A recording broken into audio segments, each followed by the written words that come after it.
Na viagem em família para um resort, minha nora me humilhou no átrio. Cancelamos o quarto da velha. Ela merece dormir no depósito de lixo. Todos riram de mim.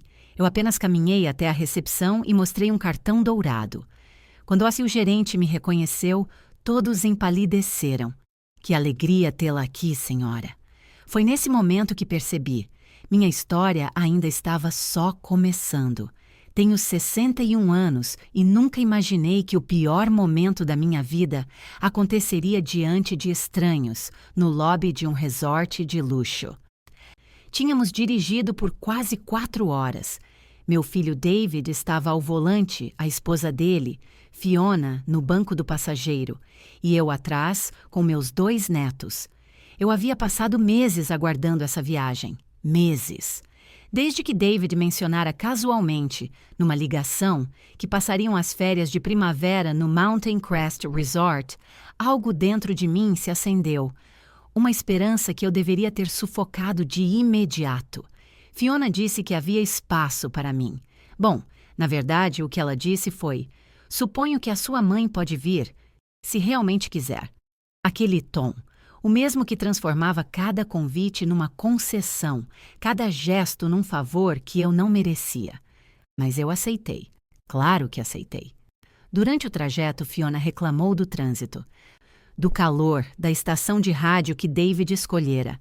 Quando uma das crianças pediu para parar e ir ao banheiro, ela suspirou como se tivesse sido convidada a escalar uma montanha. Faltam só 30 minutos, disse, irritada. David não disse nada, nunca dizia. Eu olhava pela janela, tentando me animar, tentando convencer-me de que desta vez seria diferente, que talvez, só talvez, pudéssemos ser uma família de verdade por alguns dias. O Mountain Crest Resort surgiu diante de nós como algo saído de uma revista. Paredes de pedra clara, jardins impecáveis, uma fonte enorme na entrada principal. O estacionamento estava repleto de carros de luxo, Mercedes, BMWs, até alguns Teslas. David estacionou nosso sedã entre eles. E por um instante, apenas um instante, senti que fazia parte de algo especial. Entramos no lobby e o ar-condicionado me atingiu como uma bênção após o calor do carro. O lugar era ainda mais impressionante por dentro. Teto altíssimo, lustres de cristal, pisos de mármore tão polidos que refletiam nossa imagem. Havia famílias elegantes na fila da recepção, funcionários se movendo com eficiência silenciosa. O murmúrio suave das conversas misturando-se à música instrumental de fundo. Fiquei um pouco para trás, enquanto David e Fiona se aproximavam do balcão. As crianças correram até uma fonte decorativa na área de espera. Eu segurava minha pequena mala de rodinhas, sentindo-me deslocada com meu vestido simples de flores e meus sapatos confortáveis. Fiona conversou com a recepcionista, uma jovem de cabelo escuro preso num coque perfeito. Observei-a checar algo no computador. Fiona assentindo, David assinando papéis. Tudo parecia normal. Rotineiro. Então Fiona se virou para mim. Havia algo no olhar dela, um brilho que reconheci de imediato. Era a mesma expressão de quando estava prestes a soltar um comentário inocente, daqueles que soavam como piadas, mas deixavam cicatrizes que duravam dias. Ela caminhou em minha direção, passos firmes. O som dos saltos ecoando no mármore. O lobby estava cheio. Famílias aguardando sua vez, funcionários carregando malas, hóspedes relaxados em sofás de couro. E Fiona ergueu a voz. Não gritou, mas falou alto o suficiente para que todos ouvissem. Cancelamos o seu quarto, Beatriz. Fiquei paralisada. As palavras não faziam sentido. Esperei que David a corrigisse, que dissesse que havia um engano. Mas ele apenas olhou para o chão, as mãos nos bolsos. Fiona prosseguiu em tom mais firme, mais claro. Não vamos desperdiçar dinheiro com um quarto para você. Pode dormir no depósito de lixo. É o que você merece. Risos. Eu os ouvi. Não de todos, mas de alguns. Um senhor de suéter de cachemir soltou uma risadinha abafada. Uma jovem cochichou algo para o namorado, e ambos sorriram. Até a recepcionista desviou os olhos, constrangida, como se assistir àquela cena fosse parte do seu trabalho. Meu filho, meu único filho, a criança que criei, alimentei, consolei em noites de pesadelos, riu. Não foi uma gargalhada, foi nervosa, suave, mas eu ouvi. E isso doeu mais do que qualquer risada aberta. As crianças não entendiam o que acontecia. O mais velho, de 9 anos, me olhou confuso. Vovó, você vai dormir com a gente? Perguntou. Fiona o puxou pelo braço. Cala a boca, querido. Os adultos estão falando. Senti calor. Primeiro no peito, depois subindo pelo pescoço até o rosto. Não era só vergonha. Era algo mais profundo. Uma mistura de humilhação, traição. Uma dor tão aguda que mal conseguia respirar. As luzes dos lustres me pareceram fortes demais. O murmúrio de vozes virou um zumbido distante. Minhas pernas tremiam. Por um instante, considerei dar as costas, sair dali, chamar um táxi, voltar à rodoviária, desaparecer das vidas deles como claramente desejavam. Mas algo mudou dentro de mim naquele momento. Não foi raiva. Ainda não. Foi clareza. Durante anos eu havia tolerado os comentários de Fiona, as pequenas crueldades, os esquecimentos convenientes quando se tratava de me convidar para eventos familiares, os natais em que não havia espaço no carro para me levar, os aniversários das crianças em que o convite chegava um dia depois da festa. E meu filho, meu David, nunca dizia nada. Nunca me defendia. Sempre arrumava uma desculpa, uma justificativa, uma forma de minimizar o que a esposa fazia. E eu permitia, porque eram a minha família. Porque eu não queria causar problemas. Porque eu tinha medo de perdê-los de vez. Mas naquele instante, em meio àquele átrio luxuoso, sob os olhares de estranhos que me observavam com piedade ou diversão, eu percebi algo doloroso e simples. Já os havia perdido há muito tempo. Respirei fundo. Minhas mãos pararam de tremer.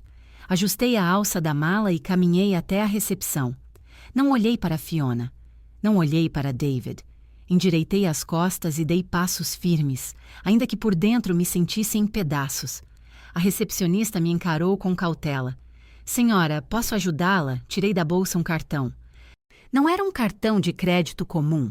Dourado, pesado, reluzente sob as luzes do lobby. Coloquei-o sobre o balcão de mármore sem dizer nada. Os olhos da recepcionista se arregalaram.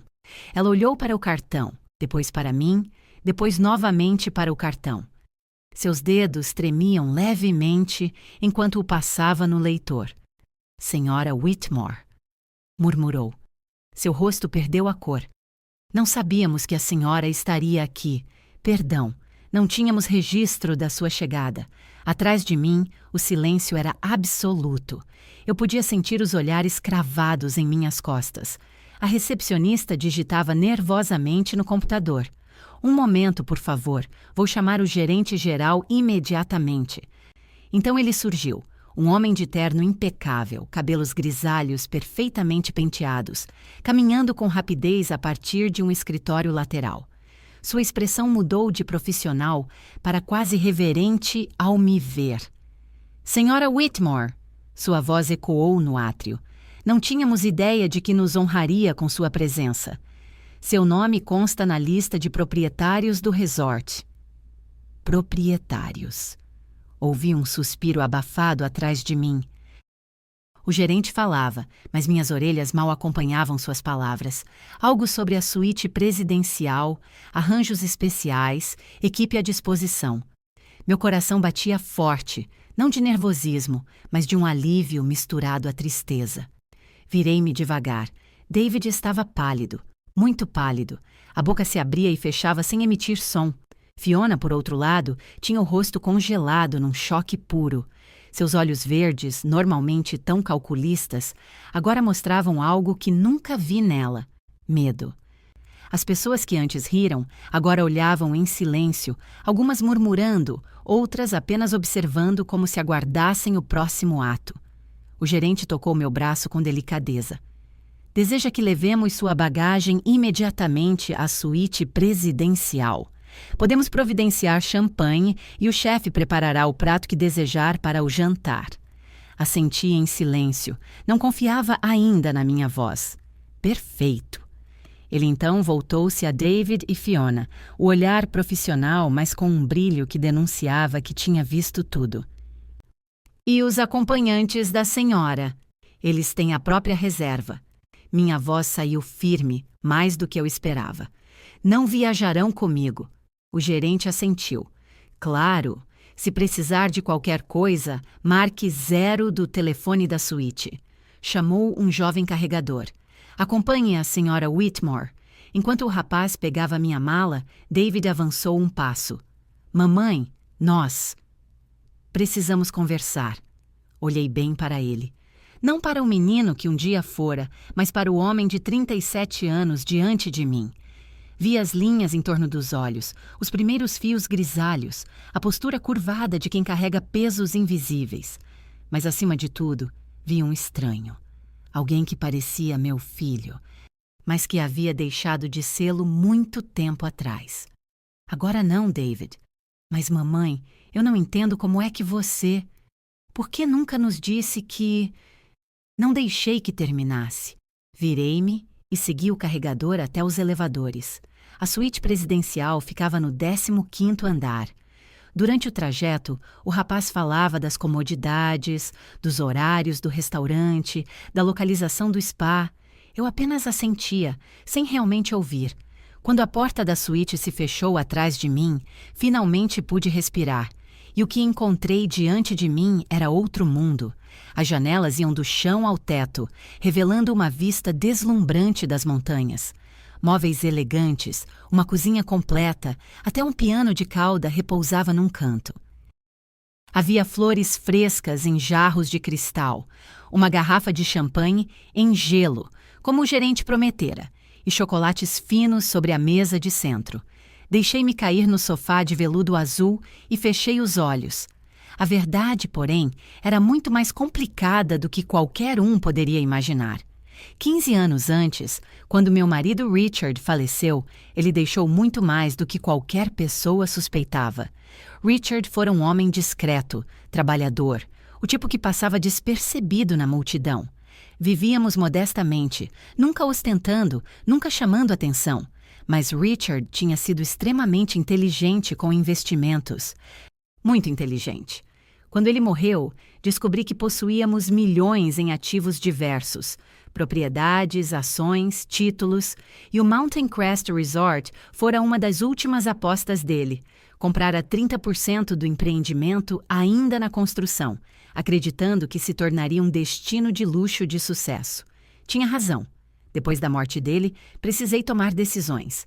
David tinha 22 anos na época, recém-formado, cheio de ideias sobre como me ajudar a administrar as finanças.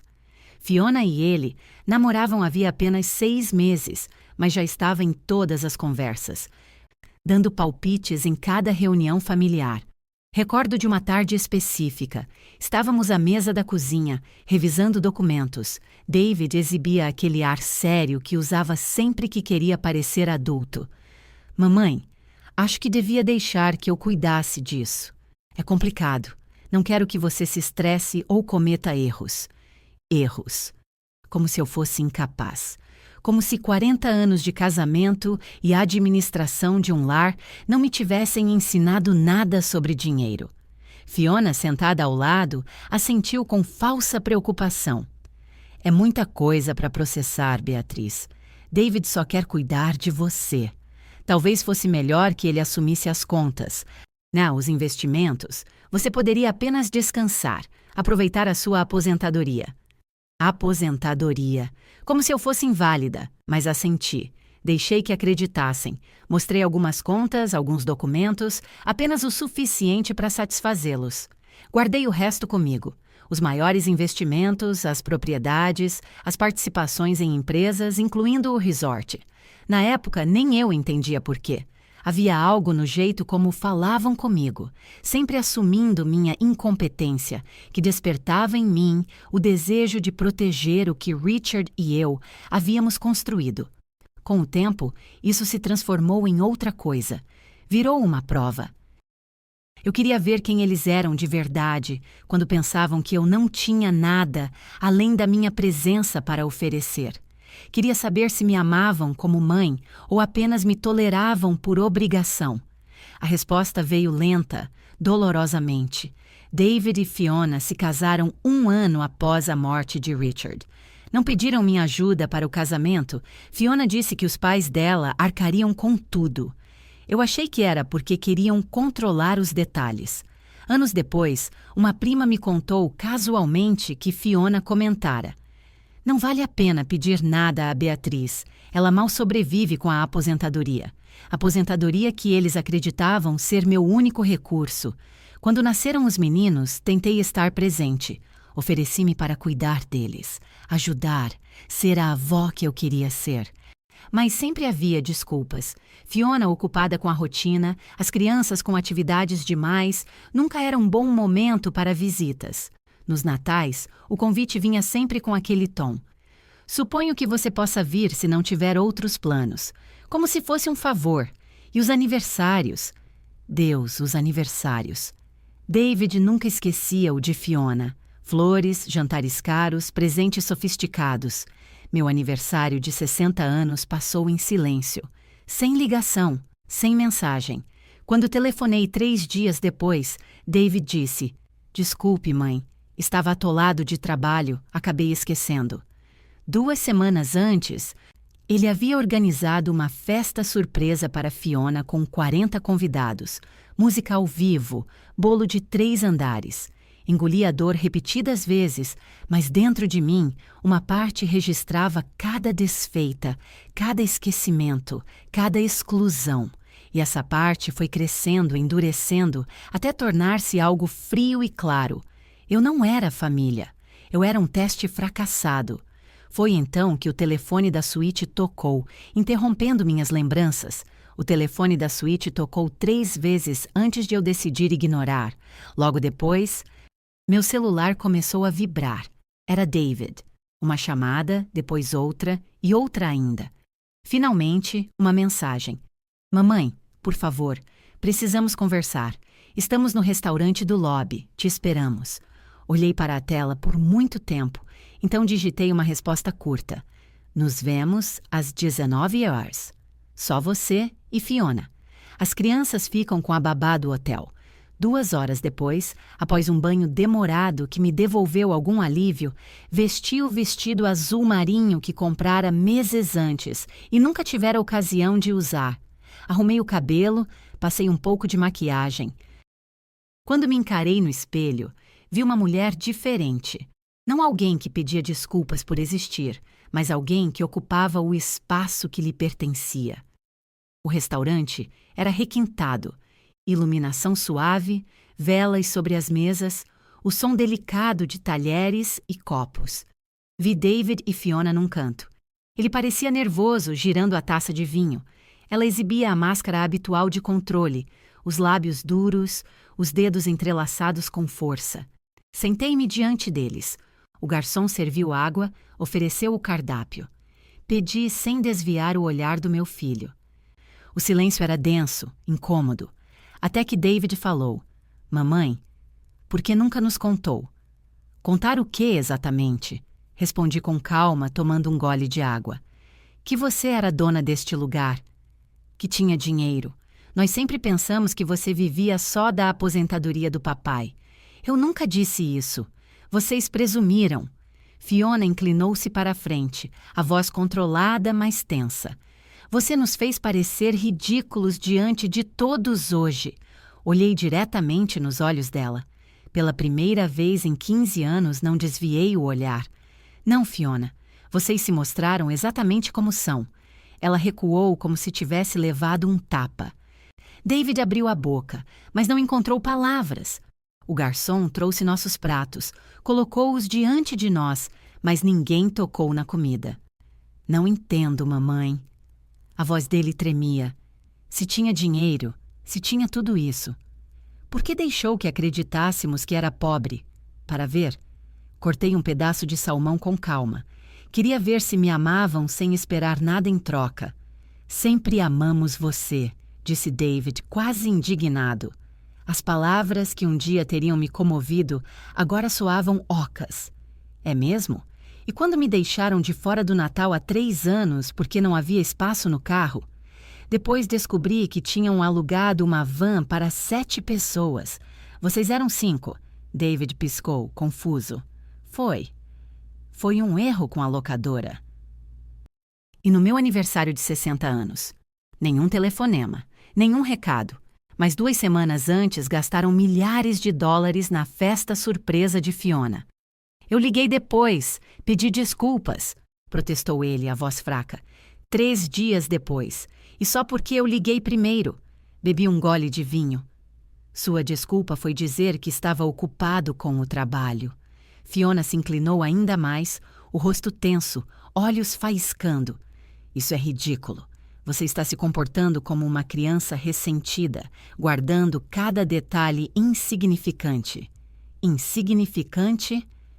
Larguei o talher no prato com um clique suave. Em 15 anos, você me convidou para sua casa 11 vezes. 6 dessas foi porque precisava que eu cuidasse das crianças. Não é justo, retrucou David. Nós temos vidas ocupadas, responsabilidades. Eu sei, por isso nunca reclamei. Sempre disse sim quando precisavam. Cuidei das crianças quando estavam doentes, passei noites em claro, ajudei em silêncio. E quantas vezes vocês sequer notaram? David levou as mãos ao cabelo, o mesmo gesto de quando era menino e se sentia sobrecarregado. Mamãe, eu não sabia. Não, David, você não quis saber. Virei-me para Fiona. No último Natal, vi fotos no Facebook da sua irmã. 20 pessoas à mesa. Eu estava a 15 minutos de distância e comi um sanduíche de peru sozinha, diante da televisão. Fiona tentou retrucar, mas minha voz foi mais firme. Vocês escolheram me esquecer, e ontem, no lobby, me mostraram quem realmente são. Levantei-me devagar, com dignidade. Não fui eu quem os humilhou, Fiona. Vocês fizeram isso sozinhos. David levantou-se também, a voz trêmula, quase suplicante. Mamãe, não pode simplesmente ir embora. Precisamos resolver isso. Olhei para ele com calma, mas o peso de anos de silêncio se refletia em minhas palavras. Não há nada para resolver, David. Durante 15 anos vocês me mostraram quem realmente eram. E eu, finalmente, acreditei. Fiona ergueu-se de repente, a voz estridente quebrando o ambiente elegante do restaurante. Então é isso? Vai nos castigar? Vai nos deserdar? Tudo isso foi só para nos humilhar? Não levantei a voz. Não precisei. Minha resposta saiu serena, mas afiada como lâmina. Não, Fiona. Não preciso castigar ninguém. Vocês já vivem com as consequências das próprias escolhas. Eu apenas me recuso a continuar vivendo com elas. David deu um passo à frente, tocando meu braço. Seu toque foi suave, quase infantil, um pedido silencioso de perdão. Mamãe, por favor, me dê uma chance de consertar. Só me diga o que fazer. Olhei nos olhos dele. Havia lágrimas ali, arrependimento genuíno. Mas havia também algo que eu conhecia bem. O cálculo. A percepção de que, agora que sabia da minha posição, do meu dinheiro, talvez houvesse algo a perder. Não quero que conserte nada, David. Soltei meu braço com firmeza. Só quero que me deixem em paz. Saí do restaurante sem olhar para trás. A cada passo sentia o coração pesado, mas a mente clara, como se a dor finalmente tivesse encontrado voz. Naquela noite, de volta à suíte, o telefone tocou sem parar. Primeiro o fixo, depois o celular, vibrando com mensagens incessantes. Desconectei o primeiro, silenciei o segundo. Enchi uma taça de vinho do minibar e fui até a varanda. As montanhas, sob a noite estrelada, pareciam eternas. O ar frio preencheu meus pulmões. Pela primeira vez em anos, senti leveza. Na manhã seguinte, desci cedo para o café da manhã. Pedi torradas, café fresco, geleia caseira. O jornal repousava diante de mim, entregue com deferência por um funcionário. Tudo parecia quase normal, quase pacífico, até que David surgiu. Estava acabado, olheiras profundas, a mesma roupa do dia anterior, amassada. Sentou-se à minha frente sem pedir permissão. Não dormi a noite toda, disse. A voz rouca. Fiquei pensando. Você tem razão em tudo. Continuei a comer calmamente, sem pressa de responder. Fiona e eu brigamos. Ela diz que você exagera, que está sendo manipuladora. Mas eu...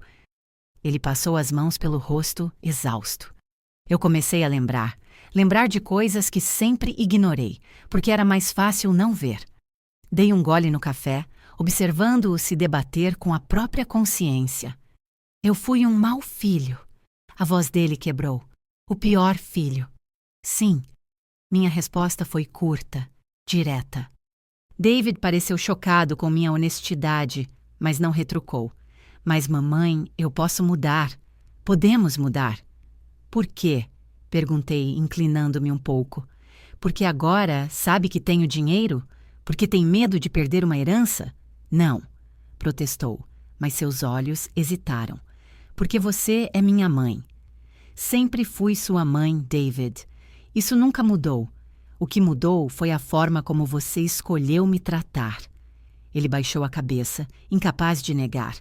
Levantei-me, deixando dinheiro na mesa, embora soubesse que não precisava pagar nada. Amanhã volto para casa. Vocês podem ficar aqui o resto da semana. Está tudo pago. Considere isso meu último presente como mãe. Último? A voz dele quase se partiu. Mamãe, não pode estar falando sério. Estou, David. Coloquei a bolsa no ombro. Não quero seu dinheiro, nem suas desculpas vazias. Só quero paz. Deixei-o sentado ali, com o rosto entre as mãos, e voltei para a minha suíte. Passei o resto da manhã no spa. Massagem, sauna, silêncio. O corpo relaxava enquanto minha mente enfim começava a aceitar. Família, muitas vezes, pode ser o lugar mais perigoso. Foi quando uma funcionária entrou, hesitante. Senhora Whitmore, desculpe incomodar. Há uma mulher na recepção. Insiste em falar com a senhora. Diz que é família. Suspirei fundo. Diga que não estou disponível. A moça assentiu e saiu. Fechei os olhos tentando recuperar um pouco da paz, mas minutos depois, meu celular vibrou. Número local desconhecido. Atendi.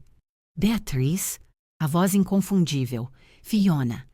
Estou no lobby. Precisamos falar. Estou ocupada. Não me importa com o quê. Desça agora, ou subo eu mesma. O tom autoritário, o mesmo que me ferira tantas vezes, reacendeu algo dentro de mim. Se tentar subir até minha suíte, chamarei a segurança. Silêncio. Então, num tom mais baixo, quase suplicante. Por favor, só 5 minutos.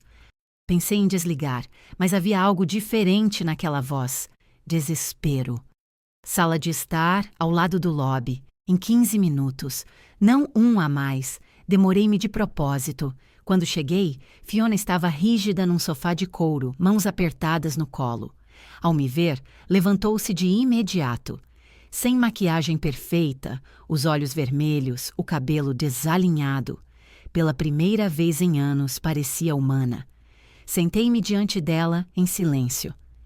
Você está destruindo meu casamento, disse, abrupta. Levantei uma sobrancelha. Eu? Seu casamento está se destruindo sozinho. David não dormiu a noite inteira. Fiona começou, a voz tensa, quase quebrada. Passou horas olhando fotos, mensagens antigas. E agora ele vê. Vê coisas que antes ignorava. Cruzei as mãos no colo, mantendo o tom neutro. Vê o quê, Fiona? Que você o manipulou para me afastar? Que criou uma narrativa onde eu era a sogra problemática só para justificar a sua crueldade. Ela mordeu o lábio inferior. Não foi assim. Respondeu, mas a falta de convicção traiu a mentira. Eu só queria que tivéssemos a nossa própria família. sem interferências. Interferências. Repeti a palavra lentamente, saboreando-a como veneno. Fiona, em 15 anos, talvez eu tenha te visto 30 vezes. Se isso é interferência, não sei o que seria ausência. Vi seus dedos se retorcerem no colo. Pela primeira vez, parecia reconhecer a dimensão do próprio ato. Eu sei. Sua voz saiu quase num sussurro. Sei que fui horrível com você, mas precisa entender. Minha mãe sempre foi controladora, sempre se metendo no meu casamento. Eu jurei que nunca deixaria isso acontecer de novo. E quando você se aproximava, eu via nela. E afastava você, antes mesmo de lhe dar uma chance. Respirei fundo. Então, em vez de me conhecer, preferiu me transformar na sua mãe.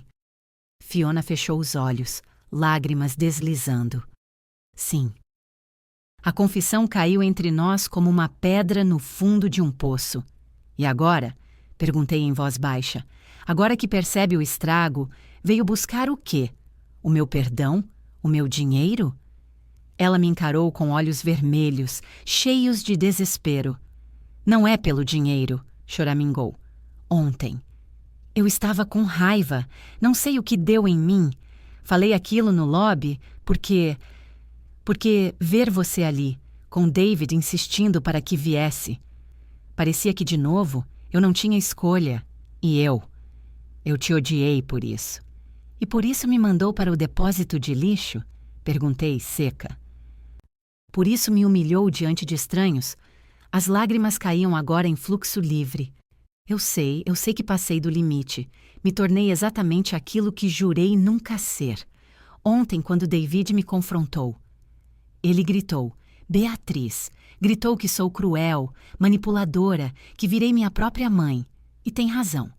Cruzei as pernas devagar, observando-a. A mulher arrogante que por anos me tratara como fardo, agora tremia diante de mim.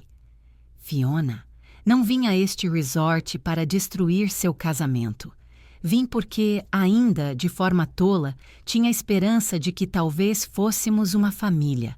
Mas ontem você matou essa esperança, com suas palavras, com seu desprezo. Eu posso mudar? Ela implorou, erguendo-se um pouco como se quisesse atravessar a mesa até mim. Só me dê uma chance. Uma chance para quê? Minha voz saiu gelada. Para fingir que me aceita? Para encenar jantares familiares cheios de falsidade? Não, Fiona, eu não quero isso. Então o que você quer? A súplica em sua voz quase me comoveu. Me diga o que fazer e eu faço. Quero que me deixe em paz. Minhas palavras cortaram o ar como faca. Você e David viverão suas vidas, criarão seus filhos, e eu viverei a minha, como já tem feito há 15 anos, só que agora será oficial. Fiona levou as mãos ao rosto, soluçando. Mas... e as crianças? O que vamos dizer a elas? Digam a verdade. Levantei-me com calma. Digam que sua avó tentou fazer parte da vida delas, mas que sua mãe não deixou. Ela ficou pálida, mas não rebateu. Beatriz. Chamou-me com a voz partida. Você tem razão em tudo. E eu? Eu sinto muito. Por um instante considerei ceder, mas a lembrança do lobby, das risadas, do olhar de David desviando os olhos, voltou como ferro em brasa. Eu sei que sente. Ajustei minha bolsa no ombro, mas o sinto muito não apaga 15 anos de veneno. Deixei-a ali, chorando sozinha no sofá de couro. Naquela tarde, procurei Roberto, o gerente. Ele me recebeu em seu escritório com a discrição de sempre. Quero vender minha participação no resort, disse sem rodeios. Preciso cortar os laços com este lugar. Seus olhos se arregalaram. Senhora Whitmore, tem certeza? É uma das suas melhores aplicações. Tenho. Assinei os papéis que ele colocou diante de mim. Quero que o valor seja colocado em um fundo para meus netos. Eles só terão acesso quando completarem 25 anos. David e Fiona não terão controle. Ele anotou em silêncio, respeitoso. E a senhora? Eu vou recomeçar, em outro lugar, onde nada disso me siga. Saí do escritório com a estranha sensação de leveza. Naquela noite, quando arrumava minhas malas, o celular tocou. David. Hesitei, mas atendi. Mamãe. Sua voz estava despedaçada. Fiona me contou tudo. Por favor, não faça isso. Não nos abandone. Eu não estou abandonando ninguém, David. Fechei a mala com um estalo. Vocês me abandonaram há anos. Eu só estou reconhecendo o óbvio. Mas eu sou seu filho, seu único filho. E sempre será. Suspirei. Mas isso não me obriga a suportar humilhações. Amor não é suficiente quando vem embrulhado em desprezo. Silêncio. Então, quase num sussurro. O que eu faço, mamãe? Seja melhor com seus filhos do que foi comigo. Talvez, um dia, quando olhar para trás sem se enganar, possamos conversar. Mas não agora. Desliguei antes que pudesse responder. Na varanda, sob a lua prateada sobre as montanhas, respirei fundo. Pela primeira vez, solidão não me assustava. Ela me libertava. As manhãs na minha nova casa à beira-mar se tornaram um ritual silencioso, quase sagrado. Acordava cedo, preparava café forte e saía para de varanda com uma manta nos ombros. O cheiro de sal no ar, o grito das gaivotas, o vai-vem paciente das ondas contra as rochas me lembravam que eu tinha sobrevivido. Sobrevivido a Richard partir, sobrevivido ao desprezo de David, às humilhações de Fiona, sobrevivido até a mim mesma, a essa parte de mim que durante anos aceitou migalhas de afeto como se fossem banquetes. Nos primeiros meses, o telefone não parava. David ligava obsessivamente, às vezes 17 vezes numa única semana. As mensagens eram todas iguais. Pedidos de desculpa, promessas de mudança, súplicas. Eu as ouvia, não para me comover, mas para confirmar a decisão que havia tomado. Cada perdão, mamãe, chegava tarde demais, como água derramada no deserto. Com o tempo, as ligações rarearam. Uma vez por semana, depois uma vez a cada 15 dias. Agora, de vez em quando, seu número aparece na tela, mas não sinto mais o aperto de antes. Já não espero nada dele. A venda da minha parte no resort foi concluída sem alarde. Roberto cuidou de tudo com uma eficiência quase compassiva. 2/3 do dinheiro foram destinados a um fundo para meus netos, acessível apenas quando tiverem idade suficiente para entender o valor da responsabilidade. O restante doei para instituições que amparam mulheres idosas em situação de abuso familiar. Pareceu-me justo devolver à vida o que a vida me havia tomado. Um dia recebi uma mensagem inesperada. Era de Margaret, a mãe de Fiona. Preciso falar com você. É sobre minha filha. Hesitei.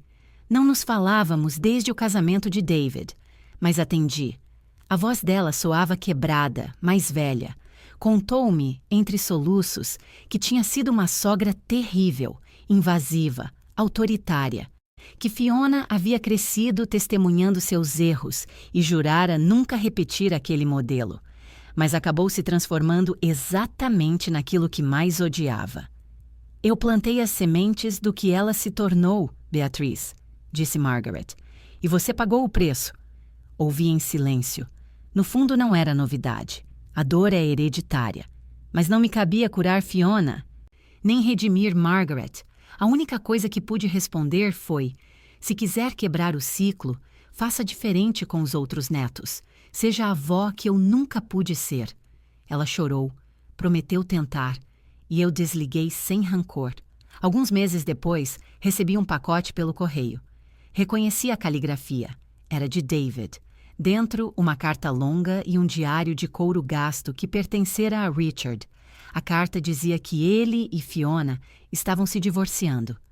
Não por você, escreveu, embora tenha sido seu gesto que me abriu os olhos, mas porque nosso casamento sempre foi construído em cima de mentiras. Ele falava das crianças, de Jake perguntando por mim, de Lily sentindo uma ausência que não sabia nomear. Falava de como começou a lhes contar histórias sobre mim. Não a versão distorcida de Fiona, mas a verdadeira. A mulher que sustentou a família, que nunca se curvou ao infortúnio, que amou além da medida e foi esquecida em troca. E no fim, me entregava o diário de Richard. Abri na página marcada. Se algo me acontecer, escrever a meu marido na manhã de sua morte, sei que Beatriz ficará bem. Ela é a pessoa mais forte que conheço. Só espero que David perceba isso também e que cuide dela do jeito que ela merece, não do jeito que ele pensa que ela precisa. As lágrimas caíram em silêncio. Richard havia me visto de verdade, como eu era. Não como mãe útil, não como mulher a ser suportada, mas como sua pessoa favorita no mundo. Esse amor, intacto mesmo depois de sua morte, valia mais do que qualquer reconciliação tardia. Guardei o diário na mesa de cabeceira. Não respondi à carta de David, não por rancor, mas porque não havia mais nada a dizer. O tempo passou. Fiz amizades no vilarejo, viúvas, divorciadas, mulheres que, como eu, aprenderam a viver fora da sombra de alguém. Nos reuníamos às quintas-feiras para jantar e rir. Não eram família de sangue, mas muitas vezes pareciam mais minhas irmãs do que qualquer parente que tive. Um verão, recebi um telefonema do Café Harbor. Senhora Whitmore, há um garoto aqui dizendo que é seu neto. Está com o pai. Meu coração parou. Jake. Fui ao café. Vi-o de imediato. 10 anos, cabelo escuro como o de David. Mas meus olhos. Não correu para mim.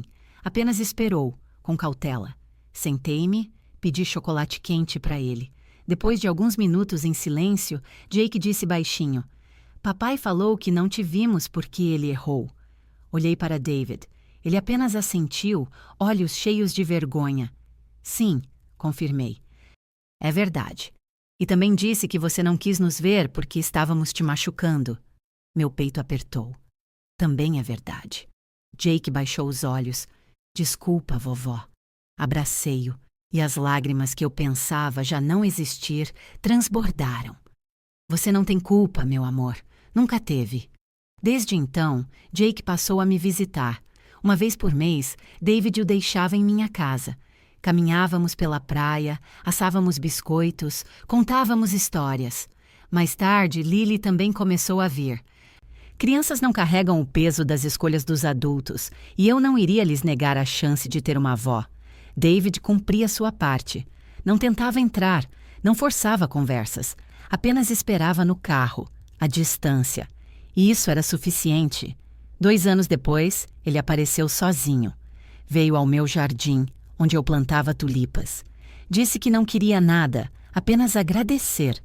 Disse que finalmente entendia que não precisava do meu perdão para seguir, mas sim aprender com o erro, para não repeti-lo com os filhos. Disse que eu lhe havia mostrado, com meu afastamento, o que significava realmente ser forte, estabelecer limites, escolher-se quando ninguém mais escolhia. Olhei para ele e, pela primeira vez, não senti raiva. Apenas um cansaço tranquilo, acompanhado de certa ternura. Seu pai estaria orgulhoso de ver que você aprendeu isso, respondi. Ele engoliu em seco, os olhos marejados, mas não me pediu mais nada. Partiu em silêncio. Naquela noite, li de novo o diário de Richard. Encontrei uma entrada que dizia: se me arrependo de algo, é de não ter dito mais vezes o quanto Beatriz é extraordinária. Não pelo que faz por mim ou por David, mas pelo que é. Forte quando o mundo espera fraqueza, gentil quando o mundo oferece crueldade. Ela é minha pessoa favorita. Espero que, quando eu não estiver, ela se lembre disso e encontre felicidade que não dependa de sacrificar-se pelos outros. Fechei o diário. Segurei-o contra o peito e fui até a varanda. O mar rugia lá embaixo, eterno, indiferente às dores humanas. As estrelas cintilavam sobre mim. Recebi uma mensagem de Jake. Vovó, papai disse que posso dormir aí no próximo mês. Podemos ver as estrelas juntos? Sorri. Respondi. Traga seu saco de dormir, meu amor. Vai ser perfeito. E ali, com o vento frio no rosto e a certeza quente no coração, compreendi. Não havia final de conto de fadas, Não havia perdão mágico que consertasse 15 anos de silêncio, mas havia algo ainda mais precioso. Eu mesma, livre, inteira, dona do meu destino. Pela primeira vez em décadas, adormeci sem peso no peito, apenas com a paz suave de quem finalmente voltou para casa.